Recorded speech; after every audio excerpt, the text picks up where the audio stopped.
इस वक्त की बड़ी खबर निकलकर सामने आ रही है कि भारतीय जनता पार्टी ने महाराष्ट्र में अकेले दम पर बहुमत जुटा लिया है। आपको बता दें, दावा यह किया जा रहा है कि अजीत पवार और एकनाथ शिंदे का पत्ता कटने वाला है। ऐसे हालातों में एकनाथ शिंदे भड़के हैं। आपको बता दें कि जैसे ही देवेंद्र फडणवीस ने मुख्यमंत्री पद की शपथ ली है, वैसे ही गृह विभाग पर अपना दावा ठोक दिया है। जबकि डील हुई थी कि शिंदे को गृह विभाग, वहीं अजीत पवार को वित्त विभाग दिया जाएगा, लेकिन अब भारतीय जनता पार्टी अपने वादे से मुकर गई है। ऐसे हालातों में पेच फंस गया है और बहुमत पलटता हुआ नजर आ रहा है। तो एकनाथ शिंदे को धोखा देने के लिए चले थे गृह मंत्री अमित शाह, कैसे अपने ही खेल में बुरी तरीके से फंसते हुए नजर आ रहे हैं, आपको बताएंगे। लेकिन उसके पहले देवेंद्र फडणवीस के किस बयान ने बवाल खड़ा कर दिया है, छोटा सा बयान है, ध्यान से सुनिए। शिंदे साहब गृह मंत्रालय मांग रहे हैं क्या? कि अभी तक उन्होंने कोई मंत्रालय ऐसा मांगा नहीं है, लेकिन उन्होंने ये जरूर कहा कि ये 3-4 मंत्रालय जो है इसके ऊपर हम चर्चा करें। मूल रूप से हमको ये लगता है कि गृह विभाग हमारे पास रहना चाहिए और हमेशा हमारे साथ रहा हुआ है। बेचारे एकनाथ शिंदे चीखते रहे, चिल्लाते रहे और तो और अमित शाह के सामने गिड़गिड़ाते रहे कि मुझे कम से कम 6 महीने के लिए मुख्यमंत्री बना दो, लेकिन अमित शाह नहीं माने। तब डील ऑफर की गई थी कि मुख्यमंत्री पद छोड़ दो तो तुम्हें गृह मंत्रालय दे दिया जाएगा। और अब आप देख सकते हैं कि देवेंद्र फडणवीस ने सीएम पद की शपथ लेते ही बड़ा खेल कर दिया है।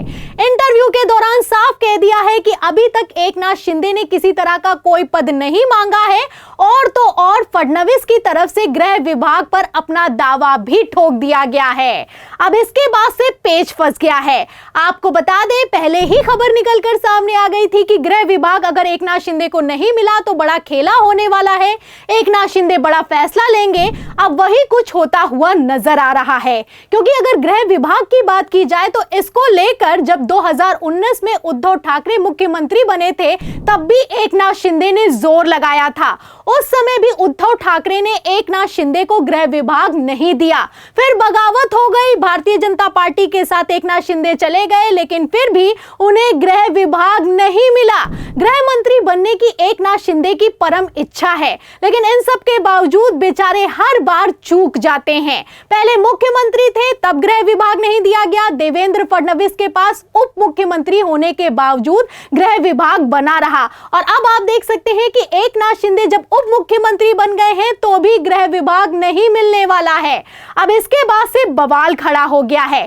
आपको बता दें, जहां एक तरफ फडणवीस ने इंटरव्यू में साफ कह दिया है कि एकनाथ शिंदे ने किसी तरह का कोई गृह मंत्रालय नहीं मांगा है, वहीं दूसरी तरफ मैं आपको बता दूं, फडणवीस और शाह के साथ बंद कमरे में हुई मीटिंग को लेकर बड़ा खुलासा हुआ है। और ये कोई हवाई खबर नहीं है, खबर भी मौजूद है। खबर आप देखिए न्यूज 18 की, इसमें साफ लिखा हुआ है कि अमित शाह के साथ बंद कमरे में फडणवीस को सीएम बनाने पर एकनाथ शिंदे ने क्या कहा था, महाराष्ट्र सीएम का खुलासा। तो खुलासा किया गया है, एकनाथ शिंदे की तरफ से खुलासा हुआ है, और इस खुलासे में एकनाथ शिंदे ने साफ कह दिया है कि इस बार वो डिप्टी सीएम तभी बनेंगे जब उन्हें गृह मंत्रालय दिया जाएगा। तो तब तो भारतीय जनता पार्टी ने हामी भर दी थी, लेकिन अब बीजेपी अपने किए गए वादे से पीछे हटती हुई नजर आ रही है। बेचारे डिप्टी सीएम बनने के बाद एकनाथ शिंदे ना घर के रहे ना घाट की स्थिति में फंस चुके हैं। अब ऐसे हालातों में अगर शिवसेना को गृह मंत्रालय नहीं मिला तो बड़ी बगावत हो सकती है, और इसी को लेकर हमारे चैनल से बातचीत के दौरान वरिष्ठ पत्रकार अभय दुबे ने बड़ा खुलासा किया है। देखिए, गृह मंत्रालय तो भारतीय जनता पार्टी एकनाथ शिंदे को नहीं देगी। बिल्कुल सीधी सी बात है, पुलिस सरकार के हाथ में होनी चाहिए, पुलिस मुख्यमंत्री के हाथ में होनी चाहिए या मुख्यमंत्री के विश्वस्त व्यक्ति के हाथ में होनी चाहिए। और एकनाथ शिंदे न भारतीय जनता पार्टी के विश्वस्त हैं और न ही देवेंद्र फडणवीस के विश्वस्त हैं। वो बिल्कुल तय है पहले से, उनको कोई मंत्रालय मिले कोई ना मिले, वो एक पैरेलल गवर्नमेंट चलाने के लिए जा रहे हैं। महाराष्ट्र में 2 सरकारें चलने वाली हैं, एक सरकार देवेंद्र फडणवीस चलाएंगे और उसी के समांतर दूसरी सरकार एकनाथ शिंदे चलाएंगे। और अगर एकनाथ शिंदे दूसरी समांतर सरकार नहीं चलाएंगे तो उनकी नेतागिरी धीरे धीरे करके खत्म हो जाएगी। तो सुना आपने, जाने माने पत्रकार हैं, बड़े पत्रकार हैं, वरिष्ठ पत्रकार हैं अभय दुबे। उन्होंने हमारे चैनल से बातचीत के दौरान साफ साफ कह दिया है कि गृह विभाग किसी भी कीमत पर भारतीय जनता पार्टी एकनाथ शिंदे को नहीं देगी, और एकनाथ शिंदे को जब गृह विभाग नहीं मिलेगा तो महाराष्ट्र में इस बार 2 सरकारें चलने वाली हैं। तो महाराष्ट्र में पेच फंस गया है। गृह मंत्री अमित शाह ये अच्छे से समझ रहे हैं कि एकनाथ शिंदे क्या करने की कोशिश कर रहे हैं।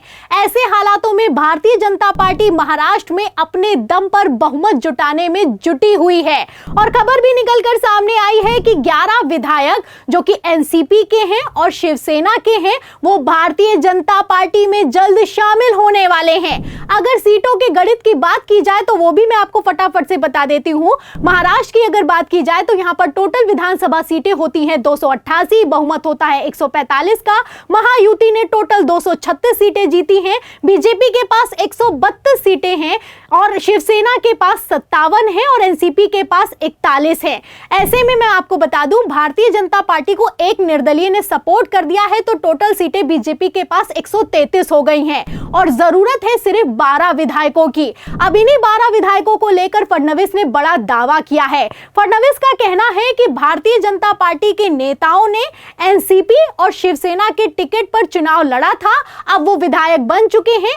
ऐसे में भारतीय जनता पार्टी के पास बहुमत जुटाने के लिए कोई दिक्कत नहीं है। तो देवेंद्र फडणवीस खेल गए हैं। देवेंद्र फडणवीस ने बड़ा ऐलान कर दिया है, और इस ऐलान के बाद से पूरा का पूरा खेल पलटता हुआ नजर आ रहा है। फिलहाल भारतीय जनता पार्टी एकनाथ शिंदे पर दबाव तो बना सकती है, लेकिन एकनाथ शिंदे को हटाकर सरकार नहीं चला सकती है। आपको बता दें कि शिवसेना शिंदे के पास 57 है, अजीत के पास 41 है, और वहीं कांग्रेस के पास 16 है, उद्धव ठाकरे के पास 20 और शरद पवार के पास 10 और समाजवादी पार्टी के पास 2 विधायक हैं। ऐसे में कुल सीटें 146 हो जाती हैं। तो इन आंकड़ों से आप अंदाजा लगा सकते हैं कि बहुमत कभी भी पलट सकता है। फिलहाल एकनाथ शिंदे भी फुल फॉर्म में दिखाई दे रहे हैं। एकनाथ शिंदे ने मुख्यमंत्री पद की कुर्सी तो छोड़ दी है, लेकिन गृह मंत्रालय को लेकर अड़ गए हैं। अब ऐसे हालातों में आपको क्या लगता है, क्या महाराष्ट्र में पेच फंस गया है? और अगर एकनाथ शिंदे को गृह विभाग नहीं मिला तो महाराष्ट्र में क्या होने वाला है? इस सवाल के जवाब में इस पूरी खबर पर आपकी जो भी राय है हमें कमेंट बॉक्स में जरूर लिखें। वीडियो को ज्यादा से ज्यादा शेयर करें, हमारे चैनल को लाइक करें, सब्सक्राइब करें, ज्वाइन करें। फिर मिलती हूं अगली खबर के साथ, तब तक के लिए धन्यवाद।